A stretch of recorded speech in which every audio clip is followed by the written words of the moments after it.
যে অনেকে বলছে এআই চাকরি কি ফেলবে, তো সেই প্রশ্নের উত্তরে কিছু মানুষ বলছে যে এই যুদ্ধটা হবে এআই জানা মানুষ এবং এআই না জানা মানুষের মধ্যে। কিন্তু এখন আপনি 2025 সালের সবচেয়ে শক করা নিউজটা শুনতে যাচ্ছেন, সেটা হলো ইন্টারন্যাশনাল অর্থাৎ ওয়ার্ল্ডের সবচেয়ে বড় যে ই কমার্স প্ল্যাটফর্ম অ্যামাজন তাদের 75% কর্মীকে ছাঁটাই করতেছে।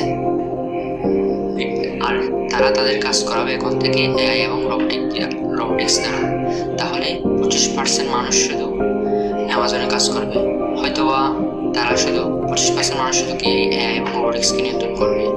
তাহলে এত ডিগ্রি এত 2008 সালে যে জব ইনফ্লেশন হয়েছে, এখন 2025 সালে তার থেকেও বড় জব ইনফ্লেশন হতে যাচ্ছে। তারপর মাইক্রোসফটের কথা বলেন, মাইক্রোসফট কয়েকদিন আগে 6,000 কর্মী ছাঁটাই করছে। তো এআই কি আমাদের জন্য আশীর্বাদ